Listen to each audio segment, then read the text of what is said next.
Perkenankan kami atas nama Majelis Jemaat mengucapkan selamat datang dan selamat beribadah pada hari Minggu ini di bulan Kitab Suci tanggal 18 September 2022. Kami juga mengucapkan selamat datang dan selamat beribadah untuk warga yang baru pertama kali mengikuti ibadah di gereja ini. Bapak Ibu Saudara, ibadah kita saat ini akan dilayani oleh Saudari Vikar Meti Elizabeth Agustin S. Phil. Namun sebelum memasuki ibadah, ada penekanan warta jemaat yang perlu kami sampaikan.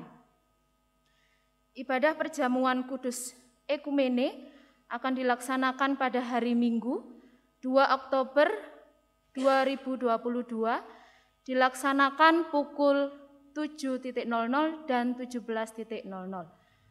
Cawisan bagi warga jemaat termasuk pemuda dilaksanakan dalam ibadah keluarga tanggal 27, 28, dan 30 September 2022 di kelompok masing-masing. Baptis anak kedua akan dilaksanakan pada hari Minggu 16 Oktober 2022 pukul 07.00.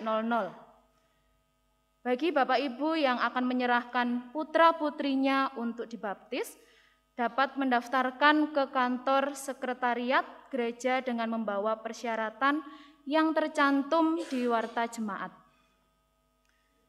Dari Komisi KPAR Jemaat Malang, pagi ini dilaksanakan ibadah Minggu, jenjang balita sampai dengan madya. Dipersilahkan untuk Bapak Ibu yang mengajak putra-putrinya untuk mengantar bagi jenjang batita di ruang batita sebelah ruang Gakes, balita di ruang KPPM, pratama di ruang Markus, dan madya di ruang Matius.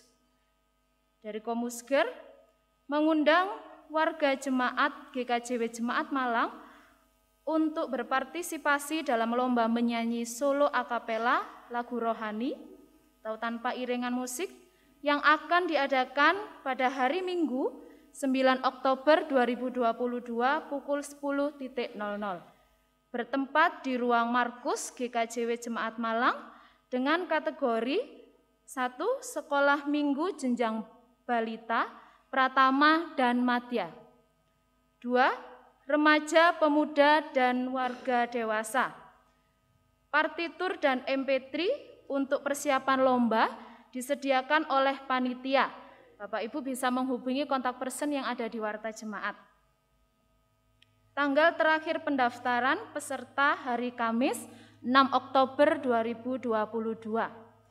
Ada ralat ibadah keluarga kelompok 4 pada hari Rabu tanggal 21 September 2022 pukul 17.30 yang awalnya di rumah Ibu Sri Lestari Mulyadi menjadi di Ibu Sri Wilujeng Setyo Jalan Rukem 2A, pelayan Bapak Diaken Happy Afadi memakai kidung jemaat. Demikian penekanan dari warta jemaat. Umat kami undang bangkit berdiri.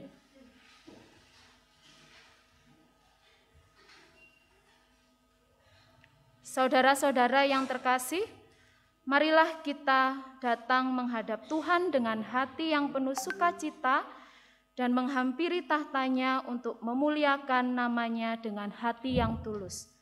Mari kita memuji nama Tuhan dengan menyanyi dari Kidung Jemaat 1 bait yang kedua.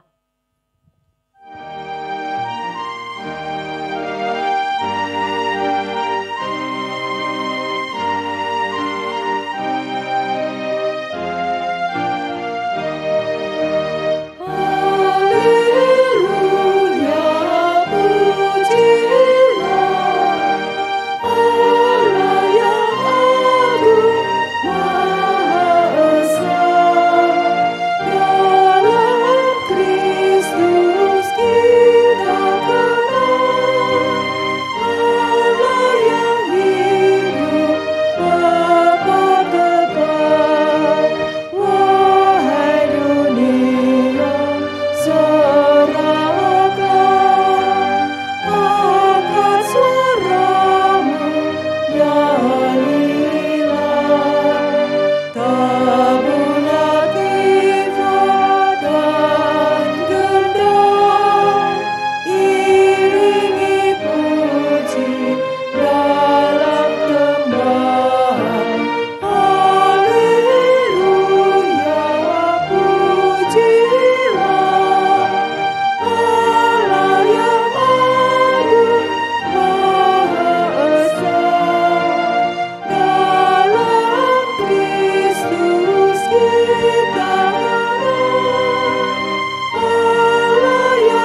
Saudara-saudari yang terkasih,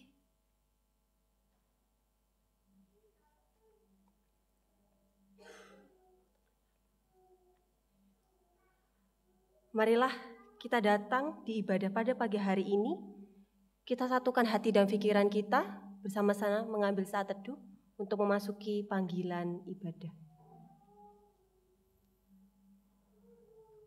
Pertolongan dan keselamatan kita datangnya dari Tuhan Allah yang menciptakan alam semesta dengan segala isinya, yang tidak pernah meninggalkan pekerjaan tangannya dan yang kekal kasih setianya. Salam dan damai sejahtera dari Allah Bapa kita dan dari Tuhan kita Yesus Kristus menyertai kita sekalian. Amin. Umat dipersilahkan untuk duduk.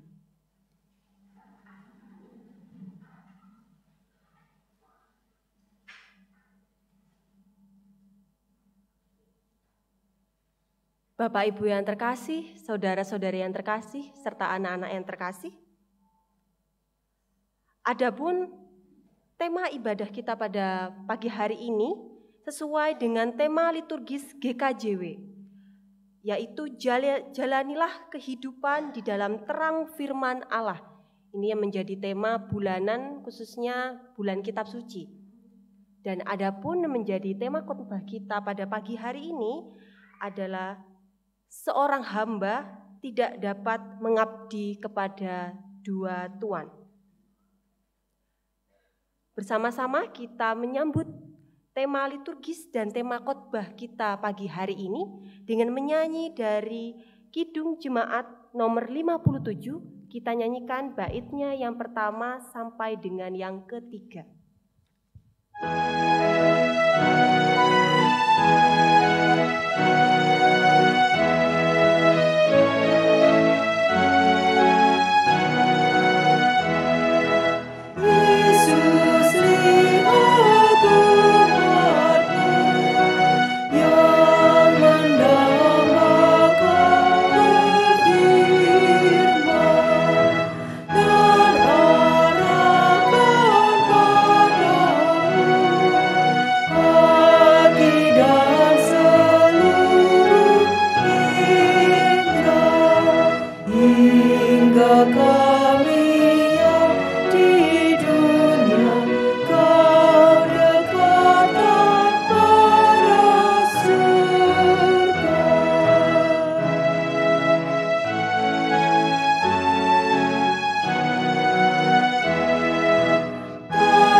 Jemaat yang terkasih, dalam kehidupan sehari-hari, seringkali kita melakukan kesalahan, melakukan dosa, baik yang kita sadari maupun yang tidak kita sadari, baik yang kita sengaja maupun tidak kita sengaja.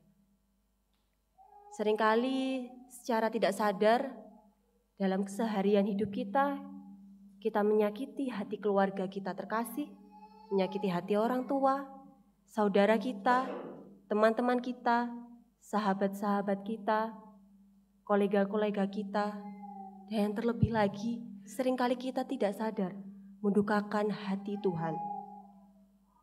Oleh karena itu di ibadah pada pagi hari ini bersama-sama kita datang. Kita memohon pengampunan sebab terdapat sabda Tuhan yang tertulis dari Injil Matius pasal 22 ayat 37 sampai dengan 40. Demikian firman Tuhan. Jawab Yesus kepadanya, "Kasihilah Tuhan Allahmu dengan segenap hatimu dan dengan segenap jiwamu dan dengan segenap akal budimu. Itulah hukum yang terutama dan yang pertama. Dan hukum yang kedua yang sama dengan itu ialah, kasihilah sesamamu manusia seperti dirimu sendiri. Pada kedua hukum inilah tergantung seluruh hukum Taurat dan kitab para nabi." Melalui hukum kasih ini bersama-sama kita diajak untuk datang kepada Tuhan, memohon pengampunan atas segala dosa dan kesalahan kita. Allah kita adalah Allah yang maha pengasih. Jika kita datang kepada Tuhan dengan penuh penyesalan dan sungguh-sungguh untuk bertobat, niscaya Tuhan akan mengampuni segala dosa kita. Bersama-sama kita akan datang kepada Tuhan, kita kembali mengambil saat teduh untuk memohon pengampunan dan mengakui segala dosa kita. Mari kita satukan hati kita.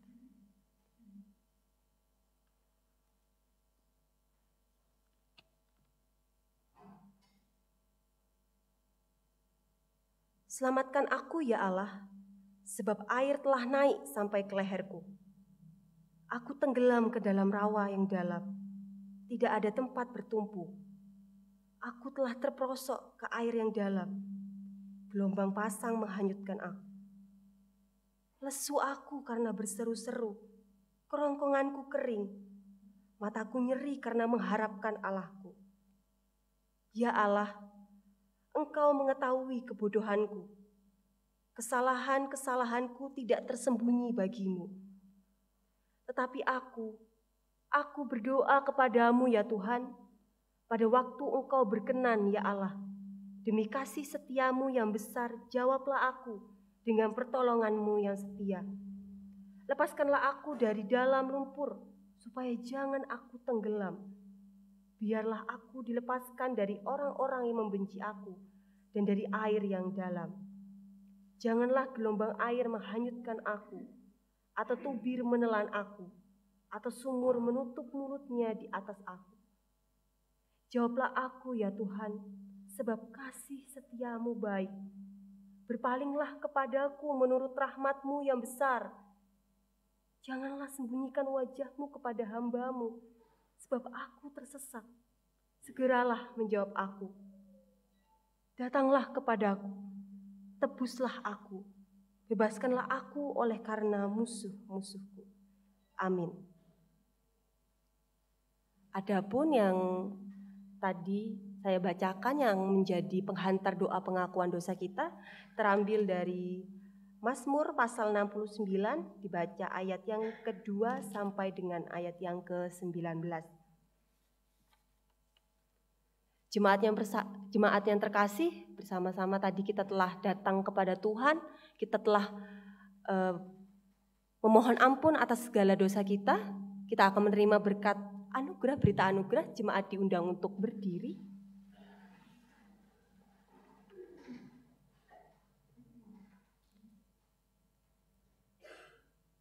Pengampunan yang diberikan Tuhan kepada kita sungguh luar biasa.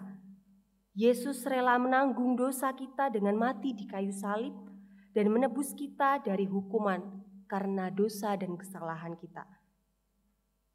Adapun firman Tuhan yang tertulis dalam Ibrani pasal 9 ayat yang ke-15, karena itu Ia adalah pengantara dari suatu perjanjian yang baru, supaya mereka yang telah terpanggil dapat menerima bagian kekal yang dijanjikan. Sebab Ia telah mati untuk menebus pelanggaran-pelanggaran yang telah dilakukan selama perjanjian yang pertama. Kita akan memuji kembali dari PKJ 45, kita nyanyikan baitnya yang kedua dan yang keenam.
Dipersilahkan duduk kembali.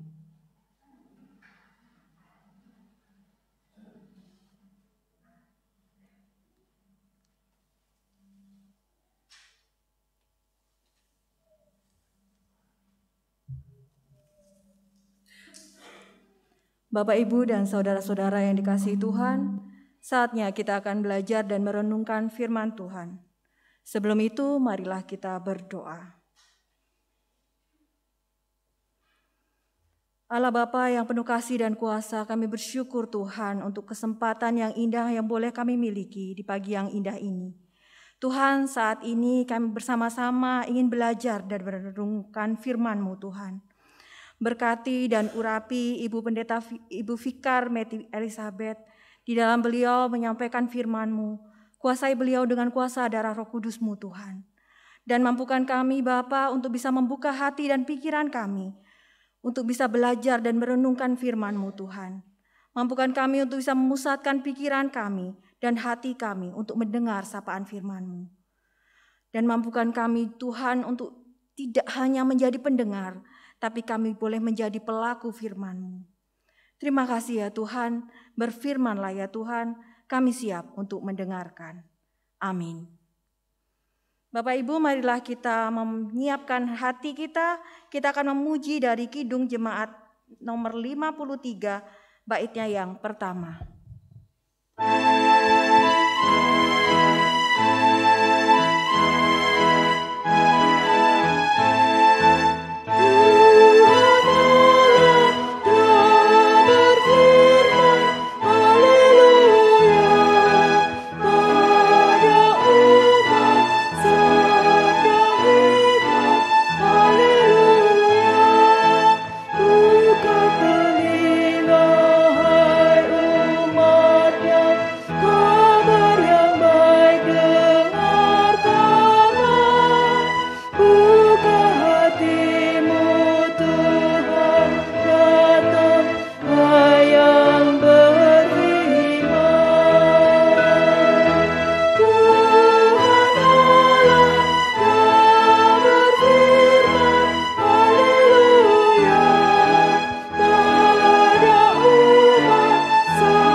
Bacaan yang pertama diambil dari Amos 8 ayat 4-7. Penglihatan keempat, bakul dengan buah-buahan. Inilah yang diperlihatkan Tuhan Allah kepadaku. Tampaklah sebuah bakul berisi buah-buahan musim kemarau. Lalu berfirmanlah ia, "Apakah yang kau lihat, Amos?" Jawabku, "Sebuah bakul berisi buah-buahan musim kemarau." Berfirmanlah Tuhan kepadaku, "Kesudahan telah datang bagi umatku Israel. Aku tidak akan memaafkannya lagi. Nyanyian-nyanyian di tempat suci akan menjadi ratapan pada hari itu." Demikianlah firman Tuhan Allah. Ada banyak bangkai kemana-mana orang melemparkannya dengan diam-diam. Dengarlah ini, kamu yang menginjak-injak orang miskin dan yang membinasakan orang sengsara di negeri ini, dan berpikir, bilakah bulan baru berlalu supaya kita boleh menjual gandum, dan bilakah hari Sabat berlalu supaya kita boleh menawarkan terigu dengan mengecilkan eva, membesarkan shikal, berbuat curang dengan neraca palsu, supaya kita membeli orang lemah dengan uang dan orang yang miskin karena sepasang kasut, dan menjual terigu rosokan. Tuhan telah bersumpah demi kebanggaan Yakub, bahwasanya aku tidak akan melupakan untuk seterusnya segala perbuatan mereka. Demikianlah firman Tuhan.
Bacaan kedua, 1 Timotius pasal 2 ayat 1 sampai dengan 7.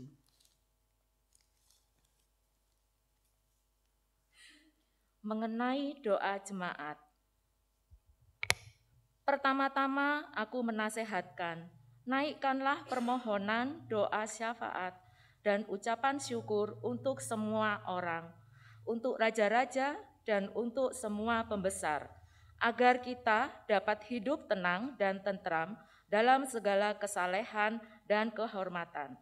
Itulah yang baik dan yang berkenan kepada Allah, Juru Selamat kita, yang menghendaki supaya semua orang diselamatkan dan memperoleh pengetahuan akan kebenaran. Karena Allah itu Esa, dan Esa pula Dia yang menjadi pengantara antara Allah dan manusia, yaitu manusia Kristus Yesus, yang telah menyerahkan dirinya sebagai tebusan bagi semua manusia. Itu kesaksian pada waktu yang ditentukan. Untuk kesaksian itulah aku telah ditetapkan sebagai pemberita dan rasul yang kukatakan ini benar. Aku tidak berdusta dan sebagai pengajar orang-orang bukan Yahudi dalam iman dan kebenaran. Demikianlah sabda Tuhan.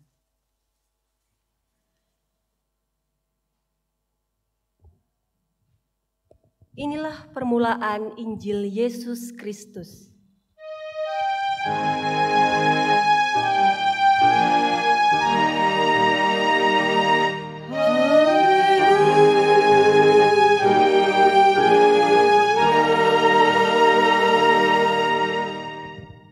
diundang untuk berdiri.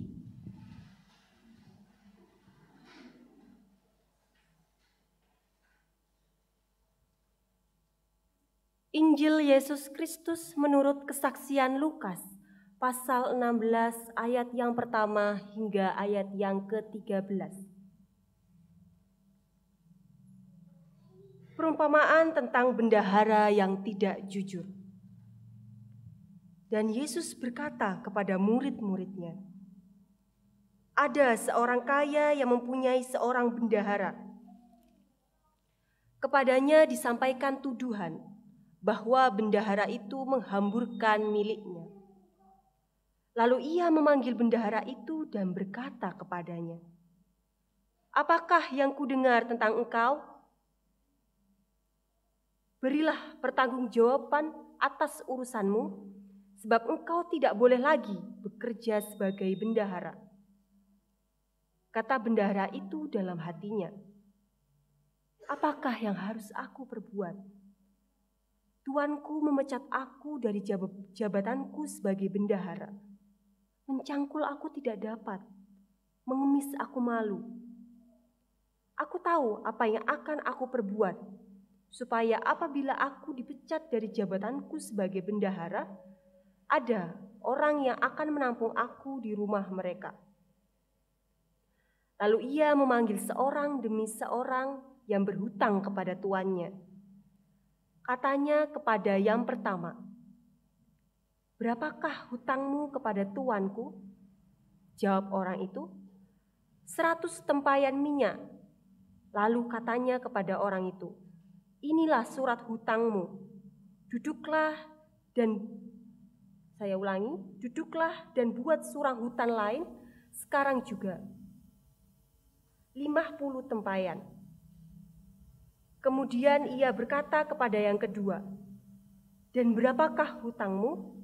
Jawab orang itu, 100 pikul gandum. Katanya kepada orang itu, 'Inilah surat hutangmu. Buatlah surat hutang lain, 80 pikul.' Lalu tuan itu memuji bendahara yang tidak jujur itu karena ia telah bertindak dengan cerdik. Sebab anak-anak dunia ini lebih cerdik terhadap sesamanya daripada anak-anak terang. Dan aku berkata kepadamu, ikatlah persahabatan dengan menggunakan mamon yang tidak jujur, supaya jika mamon itu tidak dapat menolong lagi, kamu diterima di dalam kemah abadi." Lalu dilanjutkan ayat yang 10 sampai dengan ayat 13. "Setia dalam perkara yang kecil, nasihat. Barang siapa setia dalam perkara-perkara kecil, ia setia juga dalam perkara-perkara besar. Dan barang siapa tidak benar dalam perkara-perkara kecil, ia tidak benar juga dalam perkara-perkara besar. Jadi, jikalau kamu tidak setia dalam hal mamon yang tidak jujur, siapakah yang akan mempercayakan kepadamu harta yang sesungguhnya? Dan jikalau kamu tidak setia dalam harta orang lain, siapakah yang akan menyerahkan hartamu sendiri kepadamu? Seorang hamba tidak dapat mengabdi kepada dua tuan, karena jika demikian, ia akan membenci yang seorang dan mengasihi yang lain. Atau ia akan setia kepada yang seorang dan tidak mengindahkan yang lain. Kamu tidak dapat mengabdi kepada Allah dan kepada mamon. Yang berbahagia adalah kita yang memelihara dalam hati setiap firman Tuhan dan melakukannya dalam kehidupan kita sehari-hari. Amin.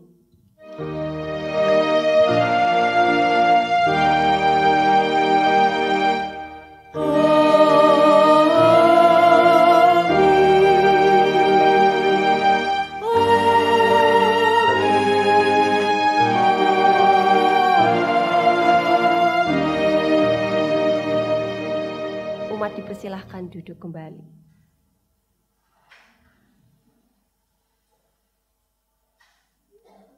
Shalom Bapak Ibu Saudara-saudari terkasih.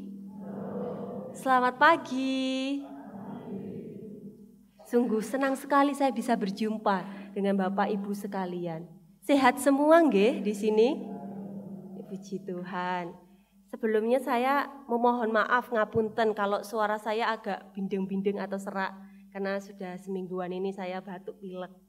Ya, Bapak Ibu terkasih, mungkin sebelum kita bersama-sama akan berefleksi, monggo dilihat kanan kirinya terlebih dahulu.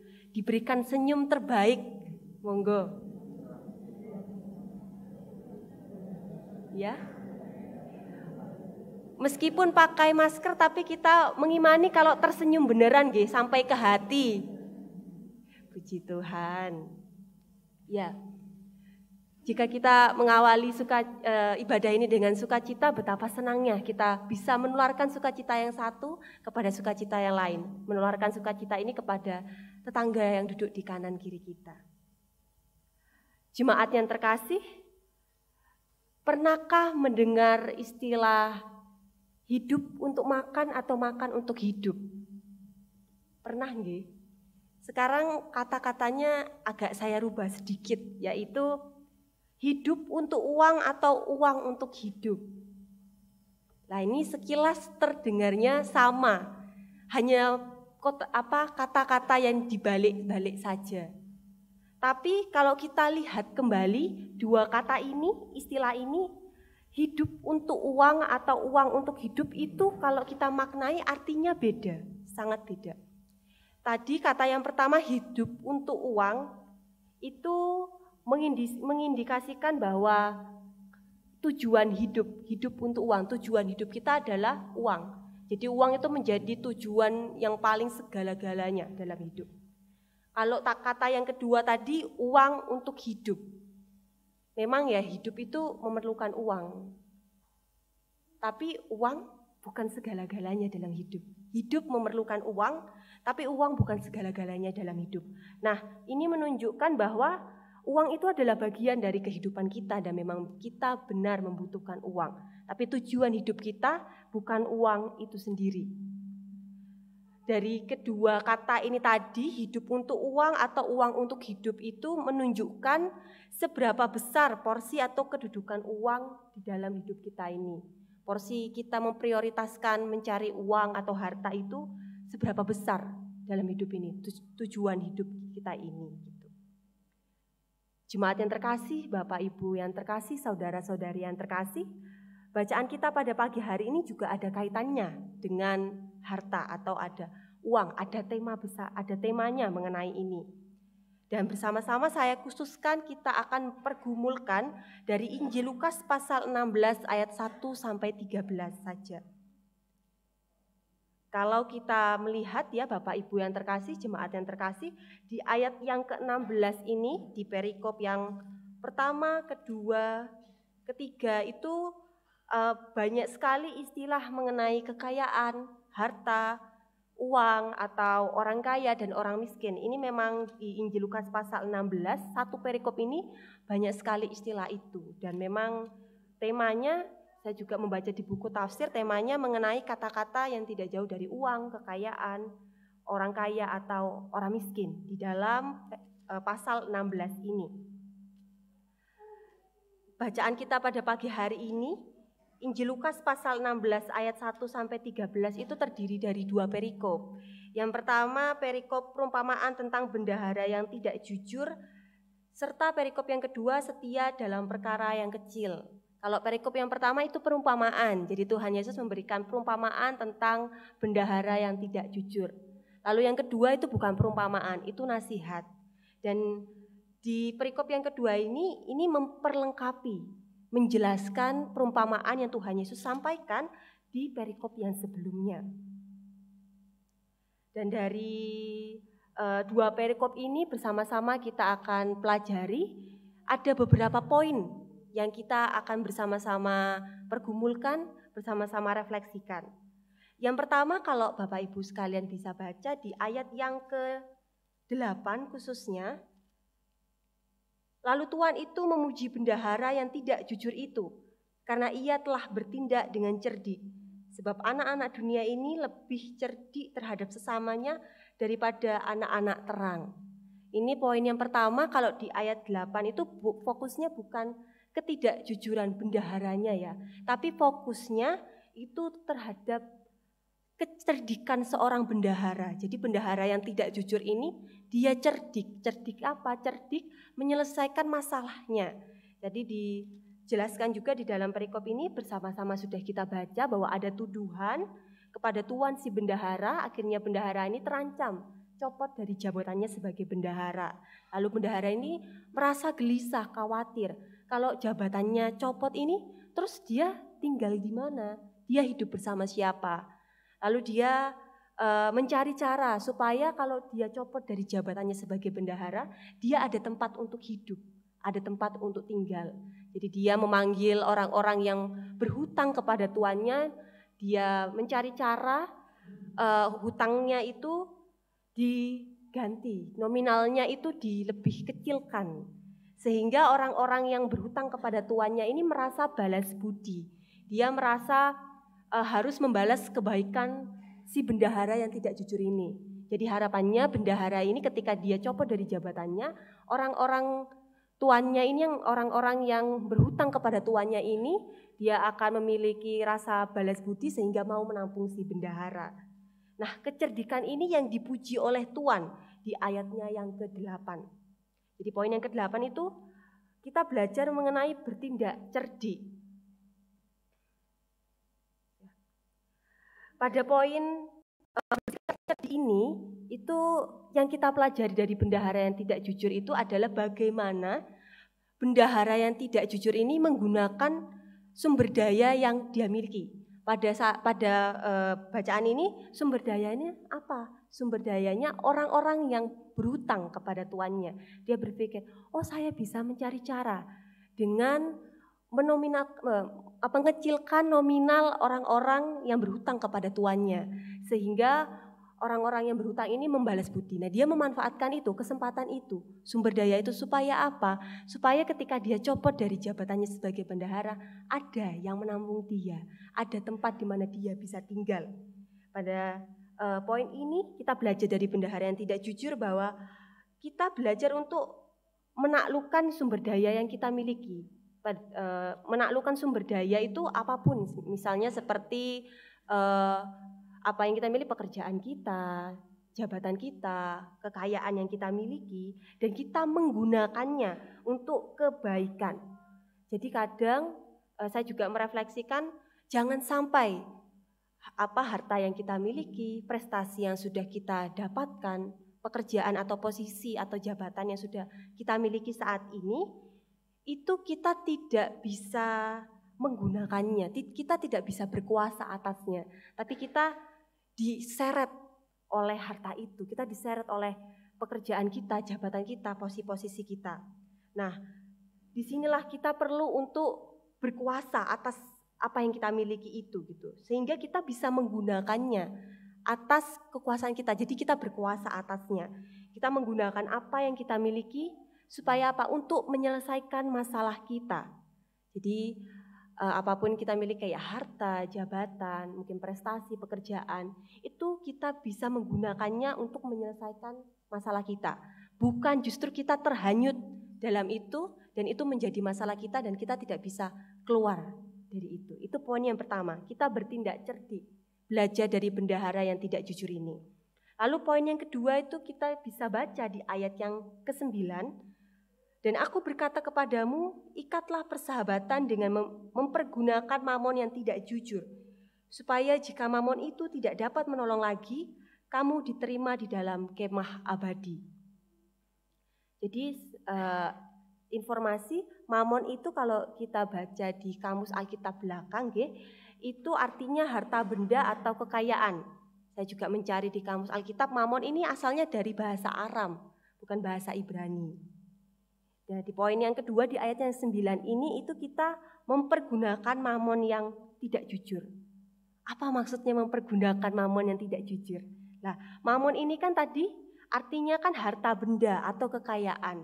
Ini kita bersama-sama bisa sama-sama sepakat bahwa mamon ini bisa didefinisikan sebagai harta kita, kekayaan kita, uang yang kita miliki.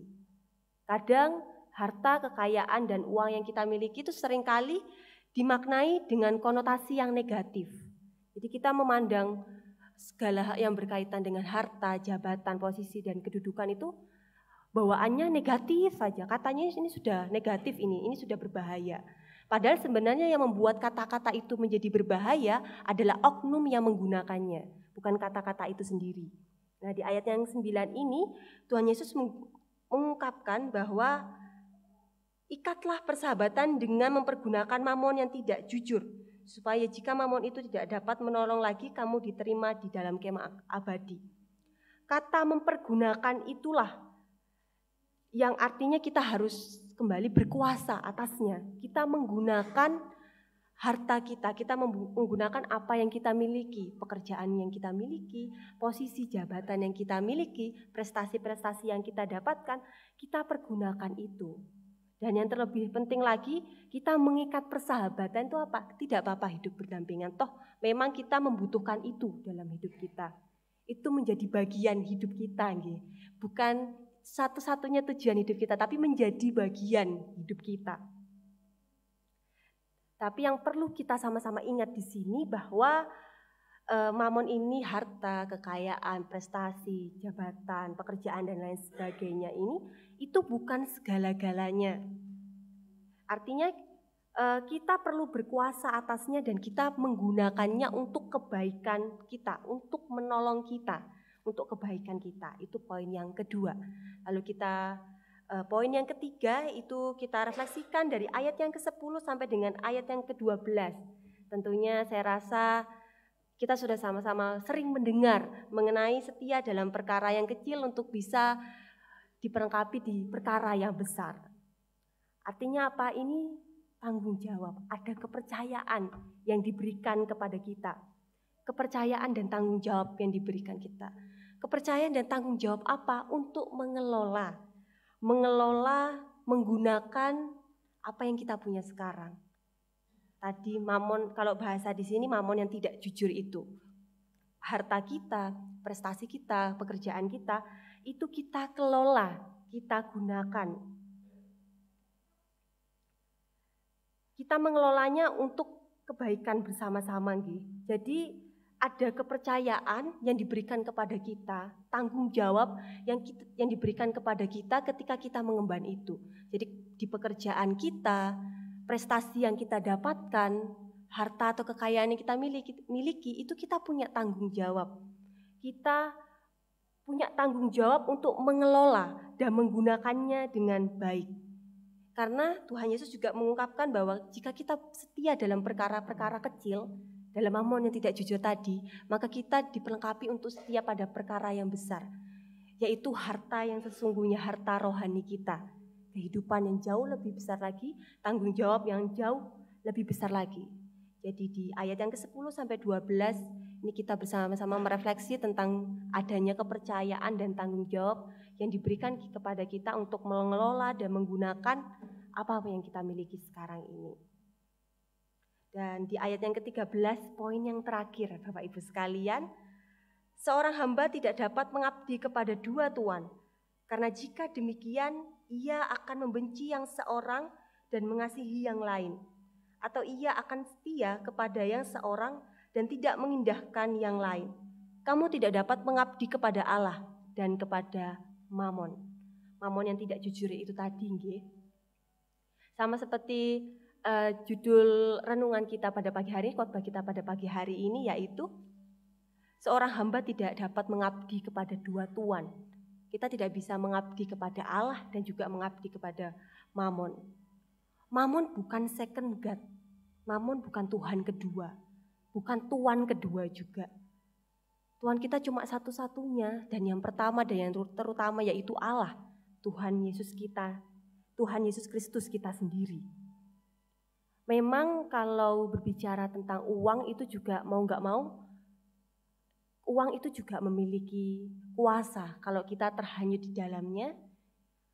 Uang, jabatan atau mamon, istilah mamon yang tidak jujur tadi, nggih Bapak Ibu sekalian, itu memiliki kuasa. Kalau kita terhanyut, kita tidak bisa berkuasa atasnya, kita tidak bisa mengelola dan menggunakannya demi kebaikan dan untuk menolong kita menyelesaikan masalah.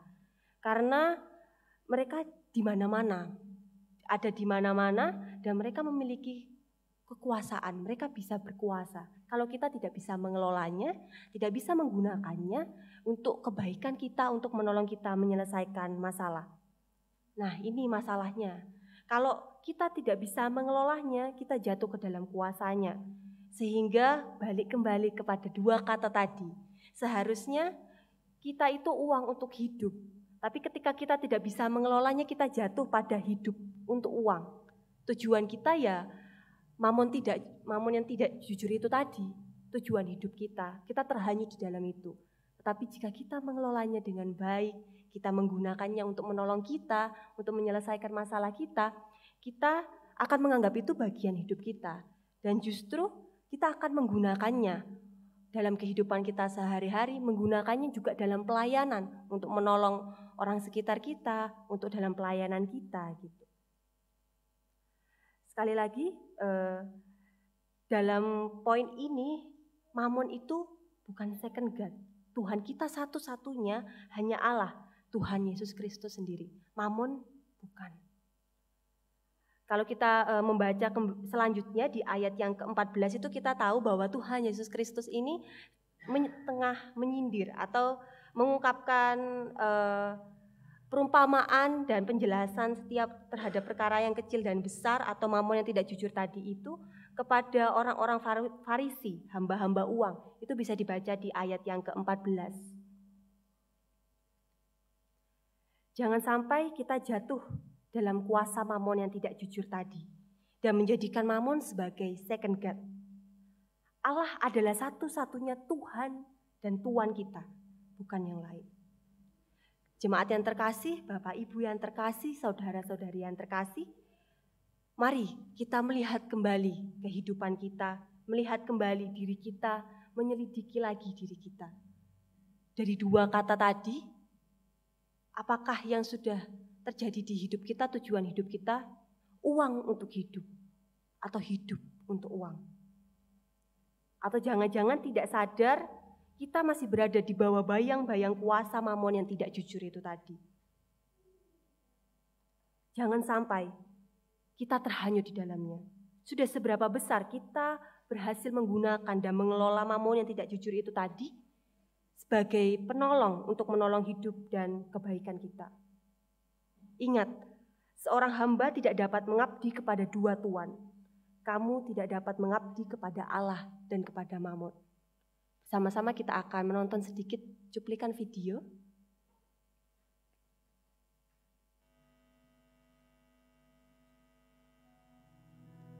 Basuh aku di dalam darah. Mari katakan kepada dia bersama-sama, saudara. Nyanyikan sama-sama. Basuh aku di dalam darah-Mu, anak domba.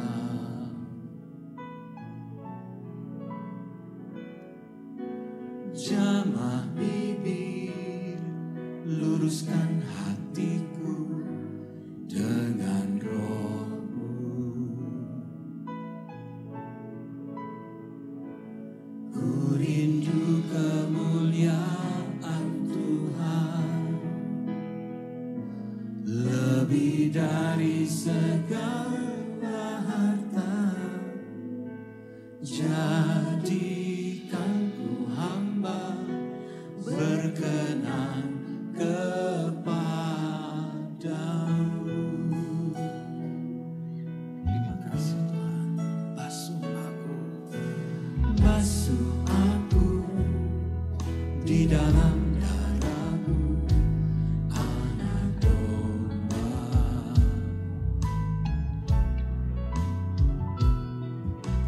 Jamah bibir, luruskan hatiku dengan Roh-Mu. Ku rindu kemuliaan Tuhan,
Sudahkah kita hanya setia kepada satu Tuhan dan Tuhan kita, yaitu Allah dan Tuhan kita, Yesus Kristus? Mari, hidup kita, segala yang kita miliki sekarang ini, di dunia ini, bersama-sama kita gunakan, kita berkuasa atasnya, kita mengelola untuk kehendak dan kemuliaan Tuhan, juga sebagai sarana kesaksian pelayanan kehidupan kita di dunia ini. Amin. Umat dipersilahkan mengambil saat teduh.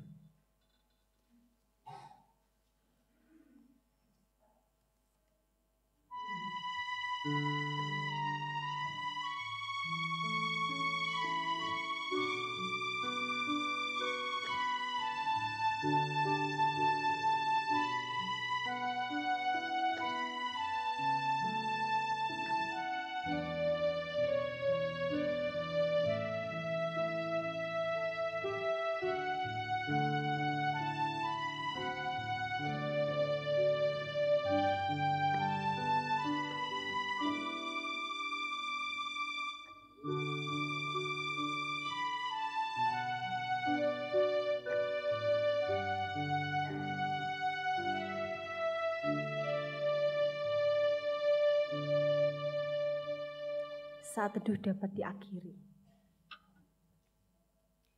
Ya, jemaat yang terkasih, mari kita bersama-sama menyambut renungan yang sudah kita pergumulkan tadi dengan menyanyi dari PKJ 279. Kita nyanyikan baitnya yang pertama dan yang ketiga.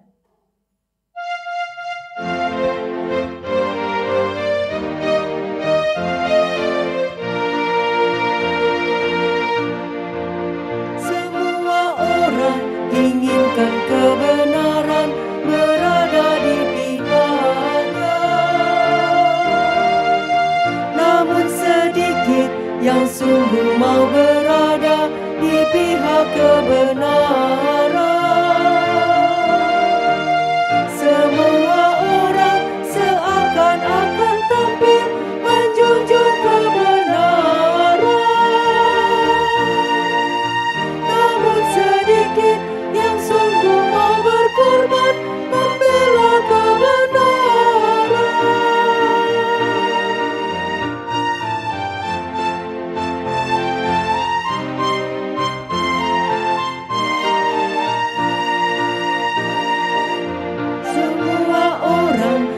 mencari kebenaran menjadi salah jalan. Tak tahu lagi harus pilih yang mana, semuanya serupa. Setiap hari semuanya berubah, oh sungguh membingungkan. Hanyalah Yesus terang dan kebenaran yang tak pernah berubah.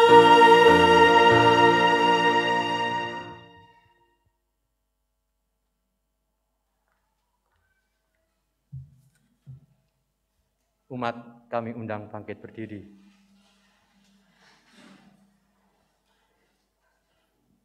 Bersama-sama umat percaya, mari kita perbarui pengakuan iman rasuli kita yang demikian. Aku percaya kepada Allah, Bapa yang Maha Kuasa, Khalik langit dan bumi, dan kepada Yesus Kristus, Anaknya yang tunggal, Tuhan kita, yang dikandung daripada Roh Kudus, lahir dari anak darah Maryam, yang menderita,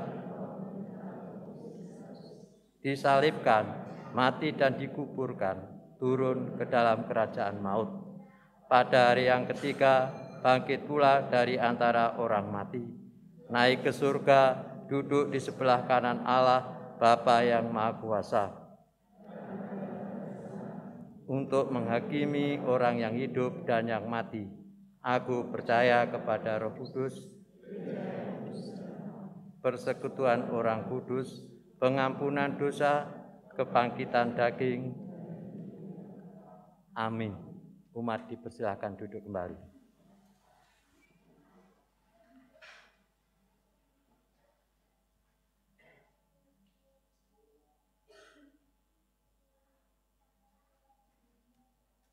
Bersama-sama kita akan menaikkan syafaat kita. Kita kembali satukan hati dan pikiran, kita berdoa. Ajarlah kami Tuhan dan mampukanlah kami untuk kami dapat berkuasa atas mamon-mamon tidak jujur, atas apa yang Kau percayakan untuk kami miliki di dunia ini. Ajarlah kami untuk bijaksana mengelola dan mempergunakannya ya Tuhan, demi kebaikan bersama untuk kehendak-Mu di dunia ini ya Tuhan. Sebab kami tidak mampu. Oleh karena itu kami memohon kekuatan-Mu untuk memampukan kami, untuk berkuasa atasnya, dan untuk mengelolanya, dan mewujudkannya menjadi kehendak-Mu yang nyata dan menjadi sarana kesaksian-Mu di dunia ini. Kami berdoa ya Tuhan, untuk warga jemaat yang tengah sakit, Bapak Ibu Matsari, Ibu Puji Rahayu, Bapak Ibu Sadu Sumanto, Bapak Rujito, Bapak Ibu Suwandi, Ibu Rusmini, Bapak Karyawan, Bapak Maridi, Bapak Ibu Sadar Mosir, Ibu Clara Martiana, Bapak Waluyo, Ibu Sukat Minah, Bapak Pitono, Ibu Tati Isman, Bapak Rasid, Ibu Sih Tinampi, Ibu Iskandar, dan Ibu Harto. Kami berdoa untuk warga jemaat yang sakit, keluarga kami yang terkasih ini tengah sakit Tuhan. Kami percaya Engkau melawat. Kami percaya uluran tangan-Mu nyata terhadap keluarga kami yang tengah sakit, penyertaan-Mu nyata untuk mereka berhasil melalui rasa-rasa sakitnya, dan kuasa-Mu nyata melalui obat-obatan dan medis yang mereka konsumsi dalam pemulihan ketika mereka sakit ini juga Tuhan. Kami serahkan keluarga kami yang terkasih ini, yang tengah sakit ini hanya ke dalam uluran tangan-Mu. Kiranya Kau selalu menguatkan mereka untuk melewati pemulihan dari rasa sakitnya.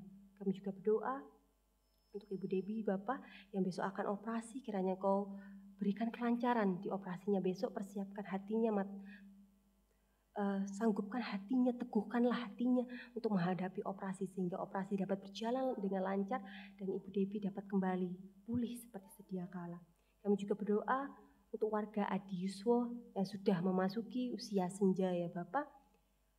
Kiranya di tengah usia yang sudah senja ini, rasa sukacita di hatinya tidak semakin pudar, tapi rasa sukacita di hatinya, damai sejahtera di hatinya Engkau makin tambah-tambahkan. Sehingga walaupun usia sudah memasuki senja, tetapi jiwanya selalu semangat. Dapat menjadi berkat juga bagi kami dan dapat menjadi lilin yang nyata di sekitar kami. Kami juga berdoa ya Tuhan untuk warga yang tengah berulang tahun. Kiranya di usia yang baru ini yang Kau percayakan Bapa, mereka dapat menjadi berkat, dapat menjadi salah satu saksi-saksi-Mu yang nyata. Untuk keluarga kami, warga jemaat yang tengah ulang tahun ini, kiranya Engkau perlengkapi mereka dan berikanlah mereka kesehatan selalu. Dan juga setiap harapan dan impian yang mereka inginkan di usia yang baru ini Engkau wujudkan, jika itu sesuai dengan kehendak-Mu ya Tuhan. Kami berdoa untuk yang tengah ulang tahun perkawinan ya Tuhan. Kiranya memperingati ulang tahun perkawinan pasangan yang terkasih ini ya Tuhan semakin menyadari bahwa seberapapun panjang mereka melalui proses perkawinan, segala masa-masa sukacita dan duka cita Engkau tidak pernah meninggalkan mereka. Di memperingati ulang tahun perkawinan ini mereka semakin menyadari bahwa karya-Mu dan hadirat-Mu nyata menyertai keluarga perkawinan mereka terkasih hingga memasuki usia perkawinan yang baru ini. Kami berdoa untuk warga jemaat yang tengah studi ya Tuhan, mulai dari PAUD, TK, SD, SMP, SMA hingga jenjang perkuliahan. Kami serahkan warga jemaat yang tengah studi ini hanya ke dalam tangan-Mu. Berkati mereka dan mampukanlah mereka ya Tuhan. Berikanlah mereka hikmat kebijaksanaan-Mu untuk memahami setiap materi-materi yang mereka dapatkan di sekolah maupun di perkuliahan. Dan juga Tuhan mampukan mereka untuk menyelesaikan setiap tugas, pekerjaan rumah, atau ujian-ujian yang mereka harus lalui. Dan kiranya di tengah proses studi mereka ini, mereka semakin merasakan bahwa Engkau tidak pernah meninggalkan mereka. Mereka semakin menemukan bahwa Engkau, karya-Mu selalu nyata, menemani mereka di tengah proses studi. Sehingga hasil studi, nilai-nilai yang mereka dapatkan sebanding dengan usaha yang mereka lakukan ya Tuhan. Kami berdoa untuk warga jemaat yang tengah mencari pekerjaan, kiranya Engkau memberikan pekerjaan yang dimana mereka dapat menjadi berkat. Kami percaya pekerjaan yang Engkau berikan adalah pekerjaan yang sesuai dengan kehendak-Mu. Dan mereka akan dimampukan untuk menjalankan atau menjalani pekerjaan yang Engkau percayakan kepada mereka ini. Kami berdoa untuk warga jemaat yang dalam pekerjaannya juga Tuhan, kiranya Engkau mampukan mereka untuk menyelesaikan setiap tugas-tugas, setiap target-target di dalam pekerjaan mereka. Sehingga meskipun tengah sulit, meskipun tengah sukar, tetapi mereka dimampukan. Dan mereka merasa yakin bahwa Tuhan tidak pernah meninggalkan mereka dan selalu menyertai mereka di tengah target-target dan tugas-tugas pekerjaan mereka. Kami juga berdoa untuk jemaat yang mungkin sedang merindukan jodoh ya Tuhan. Kiranya Engkau berikan jodoh yang sesuai dengan kehendak-Mu, pasangan yang sepadan. Karena kami percaya Engkau tahu Tuhan mana yang terbaik untuk kami. Sehingga kami menyerahkan untuk warga jemaat yang tengah mencari jodoh, Tuhan berikan yang sepadan dan yang terbaik untuknya dan menjadi pasangan yang baik, pasangan yang juga menjadi berkat bagi lingkungan sekitarnya. Kami berdoa ya Tuhan untuk gereja kami terkasih, GKJW Jemaat Talun ini, setiap kegiatan, setiap rapat, setiap ibadah, kami percaya Engkau selalu menyertai dan hadirat-Mu nyata dalam setiap kegiatan, setiap ibadah, setiap rapat-rapat yang terjadi di GKJW Jemaat Talun. Kami serahkan seluruh kegiatan di GKJW Jemaat Talun ini hanya ke dalam tangan-Mu. Kiranya semua kegiatan yang dilakukan di GKJW Jemaat Talun ini ya Tuhan, dapat menjadi sarana untuk merekatkan persekutuan, dapat menjadi sarana untuk kami membangun tali kasih satu dengan yang lain, jemaat satu dengan jemaat yang lain. Sehingga persekutuan di dalam Jemaat Talun semakin rekat, semakin nyata kasih. Rasa saling kasih mesra selalu nyata dalam persekutuan ini. Kami berdoa untuk pelayan-pelayan-Mu yang memilih dengan sukarela hati mengabdikan hidup mereka sebagai pelayan khususnya di GKJW Jemaat Talun. Kami berdoa Tuhan selalu berikan kesehatan di tengah pelayanan-pelayanan yang mereka jalankan.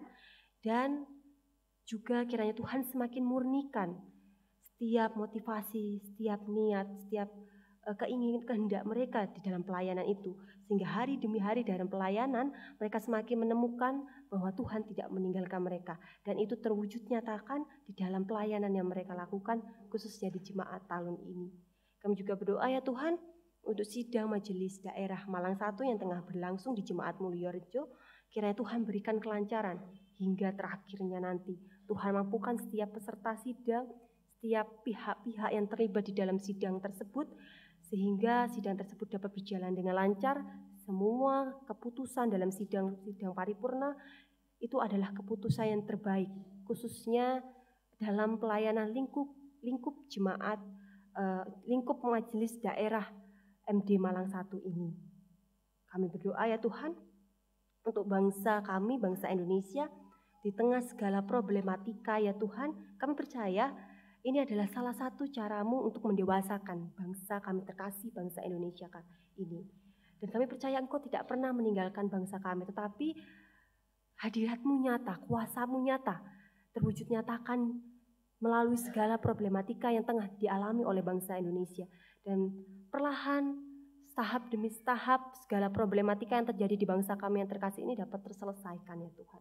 Kami juga berdoa untuk pemerintahan, mulai dari RT RW hingga presiden ya Tuhan. Kami percaya semua orang yang Engkau percayakan mengemban tanggung jawab di pemerintahan adalah orang-orang yang baik, orang-orang yang memikirkan kebaikan bersama, khususnya warga negara Indonesia. Kami berdoa untuk kesehatan mereka, Tuhan selalu sertai kesehatan mereka. Kami berdoa untuk rezeki mereka, kiranya Tuhan lancarkan.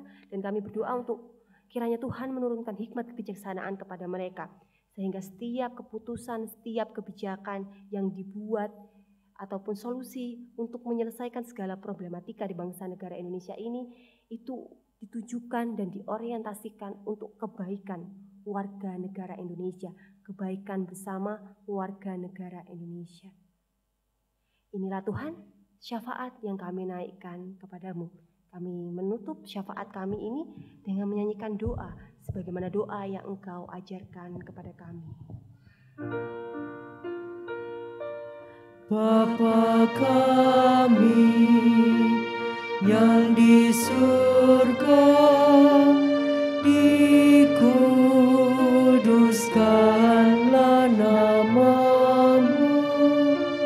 datanglah kerajaan-Mu, jadilah kehendak-Mu di bumi seperti di surga.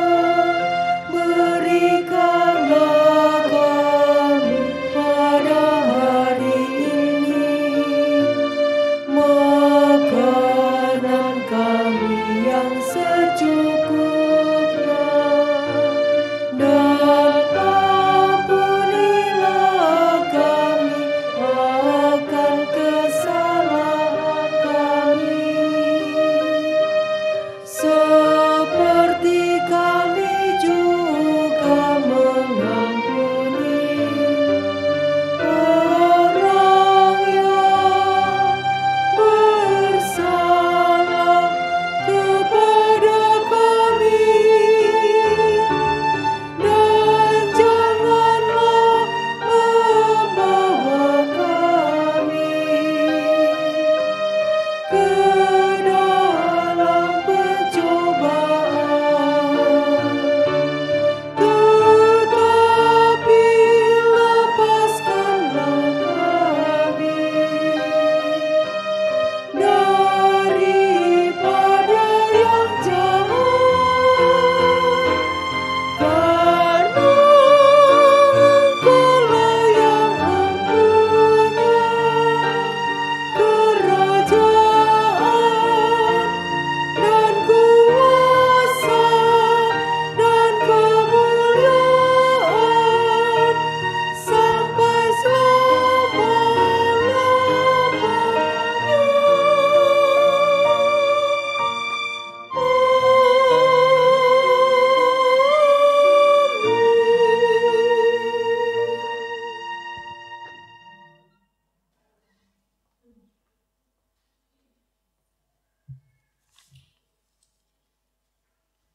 Bapak, Ibu, Saudara, serta anak-anak yang dikasihi Tuhan, kasih penyertaan dan berkat Tuhan untuk kita umat-Nya tidak pernah berhenti.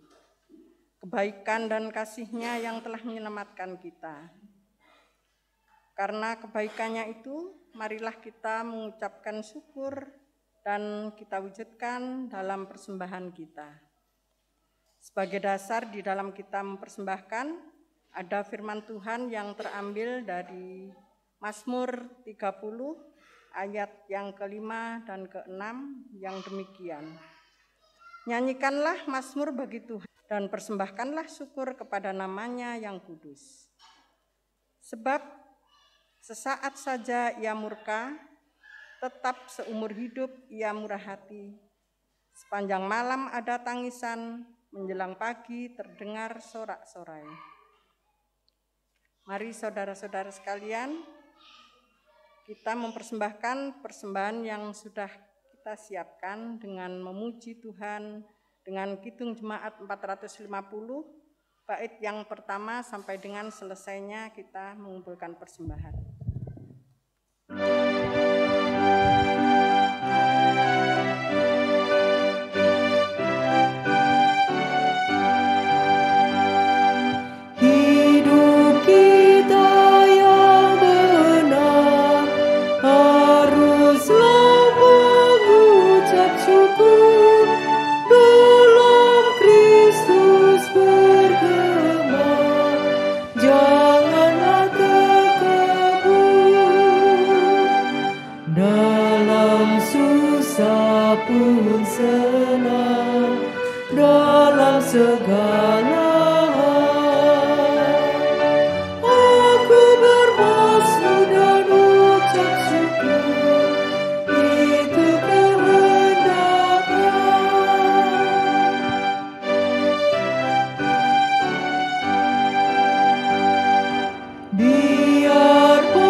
Bapak Ibu Saudara, dimohon bangkit berdiri. Mari kita mempersembahkan ini, kita berdoa. Mari kita berdoa. Tuhan Yesus yang Maha Kasih, sungguh kami mengucap syukur atas segala berkat dan karunia yang telah Tuhan berikan kepada kami. Sebagai ungkapan syukur atas kemurahan Tuhan, kami telah mengumpulkan persembahan. Kiranya Tuhan berkenan menerima dan memberkati persembahan ini agar dapat dipakai sebagai pelayanan kasih dan pelayanan firman Tuhan di gereja kami. Ajarilah kami untuk menggunakan berkat-Mu yang masih ada pada kami dengan penuh rasa tanggung jawab. Begitu juga dengan tangan-tangan yang Tuhan pilih untuk mengelola persembahan ini, kiranya Tuhan berkati dengan hikmat-Nya agar dapat mengelola dengan bertanggung jawab dan rasa takut akan Tuhan. Kami juga berterima kasih atas firman-Mu yang sudah kami dengar. Kiranya Tuhan berkati agar kami menjadi pelaku firman yang baik. Demikian ungkapan syukur dan doa kami yang kami mohon hanya di dalam nama Tuhan Yesus, Juru Selamat kami yang hidup. Haleluya. Amin.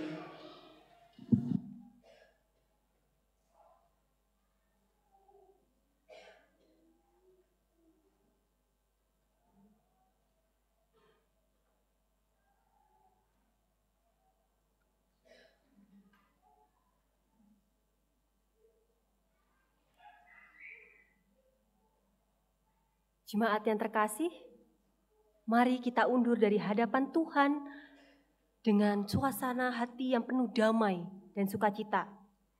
Mari kita kembali ke kehidupan kita masing-masing, kita jalani kehidupan keseharian kita dengan penuh ucapan syukur. Kita kembali menyanyi dari Kidung Jemaat nomor 436, kita nyanyikan baitnya yang pertama dan yang kedua.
Mari kita undur dari hadapan Tuhan, dan sebelum itu kita memohon berkat daripada Tuhan.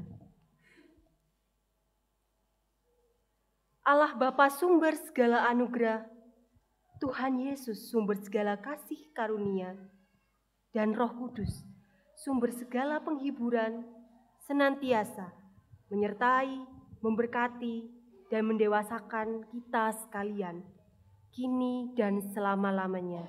Amin. KJ 474 kepadamu puji-pujian.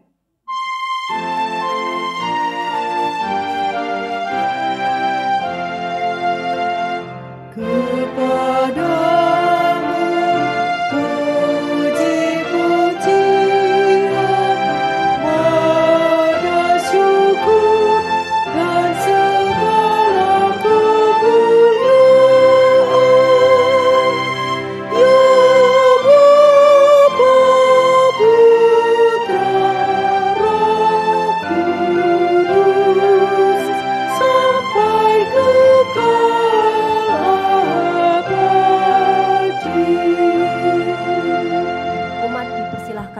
dan mengambil saat teduh.